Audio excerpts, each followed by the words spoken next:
শরীফুল রাজের অভিনয়ের ভক্ত আমি। এটা আমি বরাবরই সব জায়গায় বলে এসেছি। আর যখন থেকে শুটিং করে স্টার্ট করেছে আমি জানতাম যে ও ধামাকা কিছু করবে। কারণ আমি 100% ছিলাম যে ওর মানে বেস্টটুকু দিয়ে দেবে ওর কাজে, সেটাই করেছে ট্রেলারে আমরা যতটুকু এবং গানেও দেখতে পেরেছি। সো আমি চাই যে প্রত্যেকের সিনেমা সুপার ডুপার হিট হোক। আর যেহেতু আমার বন্ধু, আমি তো চাবি ওর সিনেমা অনেক এগিয়ে যাক। আর যারা নতুন এসেছে সাবিলা নূর আর তাসনিয়া ফারিন, ওরা তো মানে দুর্দান্ত অভিনয় করে এবং এটা তো সবাই জানে যে তারা কতটা ভালো করে এসেছে, কতটা বছর ধরে। সো বড় পর্দায় তারা একদমই নতুন।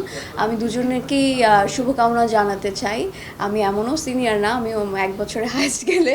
সো তারপরেও শুভকামনা, তাদের সিনেমাও এগিয়ে যাক, সকলে পছন্দ করুক, প্রত্যেকটা সিনেমা সুপার ডুপার হিট হোক। আর দর্শকের উদ্দেশ্যে এটাই বলতে চাই যে আগের বছর আপনাদের মাঝে আমি কাজল রেখা হয়ে এসেছিলাম।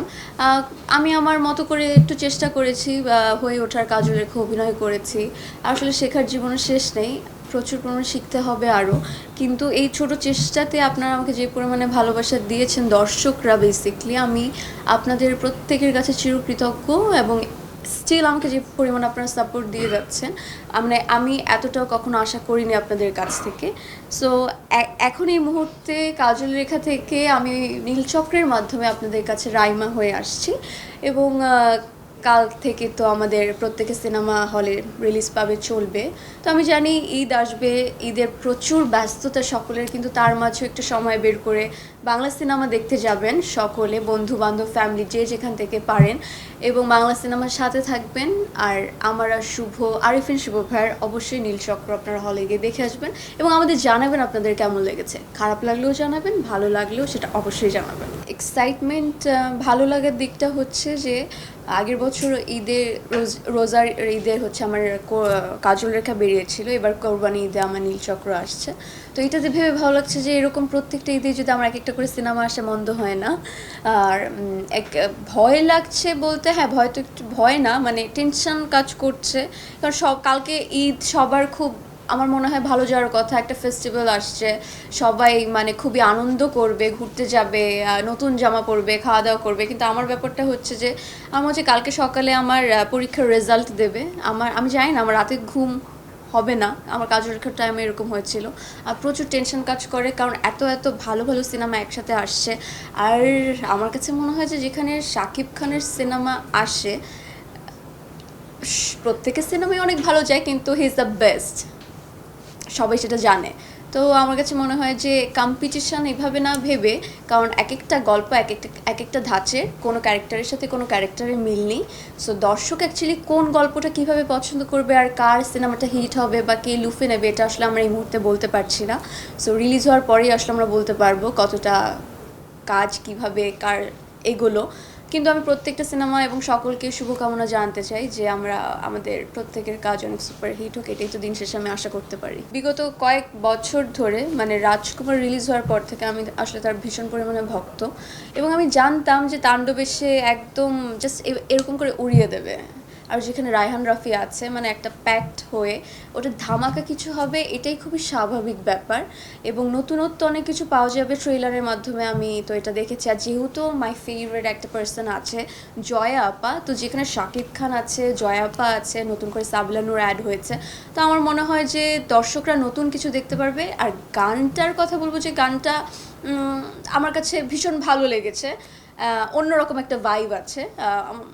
সিনেমার দিক থেকে আমি জানি না, বাট নতুন কিছু আমার কাছে মনে হয়েছে যে নতুন কিছু সিনেমা থেকে দর্শকরা অন্যরকম একটা ভাইব পেয়েছে না, মানে র্যান্ডম যে টাইপের গানগুলো হয় ওটার থেকে বেরিয়ে কিছু একটা তারা নতুন করার চেষ্টা করেছে। সো গানটাও ভালো হয়েছে, শাকিব খানকে দেখতে পুরা যেরকম লাগার কথা রাজপুত্রের মতোই লেগেছে, সুন্দর। সো আই থিঙ্ক সব কিছু মিলে খুবই ভালো যাবে। আমার কাছে ভীষণ ভালো লাগে এই যে আপনারা যে দেখেন আমি কিছুদিন পর পর দেশে বাইরে চলে যাই, ইউএসএতে আমার যাওয়া হয়, মাসখানিক থাকা হয়। সো বেসিকলি আমার হয়েছে কি, আমি কখনো ঘুরতে যাইনি, থাকে না শুধু ঘুরতেই গিয়েছি, ব্যাপারটা এরকম হয় না। আমার যখনই কোনো প্রোগ্রাম করেছে এবং কাজল রেখা রিলিজ হওয়ার পরেই আমি ইউএসএতেই 3 থেকে 4টা অ্যাওয়ার্ড পেয়েছি, আমার পারফর্ম করেছে আমি ওখানে অনেকবার, এলএ থেকে শুরু করে নিউ ইয়র্ক থেকে শুরু করে যতগুলো বাংলা কমিউনিটি প্রোগ্রাম হয়, সব জায়গায় পারফর্ম করেছি আমি। তো ওখানে আমি যখন কাজল রেখা আমার রিলিজ হওয়ার পর আমি যখন গিয়েছি, আমার কাছে ফার্স্ট মনে হয়েছে যে দর্শকরা আমার নাম যে মন্দিরা চক্রবর্তী এটা ভুলে গিয়েছে, কারণ আমাকে যখনই তারা দেখে তখনই বলে ওই যে কাজল রেখা এসেছে, মানে এইভাবে আমার সাথে তারা কথা বলে। এটা তো আমাদের এক ধরনের ধারণা যে এখান থেকে বাংলাদেশের মানুষ আমেরিকায় চলে গেলে আই থিঙ্ক আমেরিকার মতো হয়ে যাবে, তারা হয়তো মানে ছেলেমেয়েরা যেভাবে বড় হয়ে ওঠে বাংলা সিনেমা বা নায়ক নায়িকাকে অতটা চেনে না। অনেক সংখ্যক না হলেও কিছু সংখ্যক এরকমও আছে, কিন্তু আমি এটা দেখেছি পুরো ডিফারেন্ট। মানে আমার যত পরিচিত এবং যাদেরকে আমি চিনিও না তারা তাদের ফ্যামিলি ফুল মেম্বারকে নিয়ে বাচ্চাদেরকে নিয়ে গিয়েছে, এবং প্রত্যেকটা প্রোগ্রামে যে আমরা যে আর্টিস্টরা যাই, যে প্রোগ্রামগুলো আমাদের হয় গান থেকে শুরু করে অ্যাক্টর সিঙ্গার ডান্সার, তো ওরা প্রত্যেককে আমাদেরকে এসে দেখা করে কথা বলে। তো সবাইকে কেউ কোনো বাচ্চা না ছিল আবার চেনায় যে এরা আমাদের বাংলাদেশের লিজেন্ড, বা তুমি এদেরকে চেনো, এরা গান গায়। বা তো এই যে সুন্দর এই যে ব্যাপারটা ওরা ক্রিয়েট করেছে, তো আমার কাছে এটা ভীষণ পরিমাণে ভালো লাগে। যখনই কোনো বাংলা সিনেমা রিলিজ হয় প্রত্যেকে হলমুখী হয় তারা, সেটা যে স্টেটেই হোক না কেন। আর রেসপন্স দারুণ পাই আমি, মানে প্রত্যেকটা আপডেট কখন কি আমাদের আসছে, গান থেকে শুরু করে ট্রেলার থেকে শুরু করে তার এভরিথিং সব কিছুই জানে। তো এটা আমার কাছে খুবই, আমি এনজয় করি ওখানে গেলে। আমার ইচ্ছার উপরে কি আসলে কোনো কিছু ডিপেন্ড করবে কিনা আমি জানি না। আমি তো চাই অনেকের সাথে কাজ করতে, আমি তো চাই অনেক কিছুই চাই আমি বেসিকলি। কিন্তু আমি এতটুকু আসলে বলতে পারি যে সিনেমা নিয়ে এখনও প্রচুর ব্যস্ততা, সিনেমা নিয়ে আছি। আর নেক্সট ফিল্মের জন্য খুবই বড় একটা সারপ্রাইজ ওয়েট করছে, কিন্তু আমি এটা এখন দিতে চাই না। আমি যদি এখন দিয়ে দিই আমার প্রডিউসার ডিরেক্টর আমাকে অনেক বকা দেবে।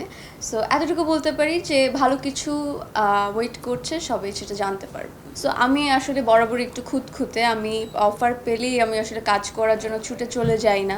স্ক্রিপ্ট পছন্দ না হলে, আমার ক্যারেক্টার পছন্দ না হলে, কো অ্যাক্টার পছন্দ না হলে আমি আসলে কাজ করতে পছন্দ করি না। আমার আসলে অনেক প্রবলেম আছে। সো এই সবগুলো যখন একসাথে ঠিক হয় তখন আমি কাজ করতে খুবই কমফোর্টেবল ফিল করি। সো আমার সাথে যখন ব্যাডেবল একদমই মিলে যাবে আমি অবশ্যই কাজ করব।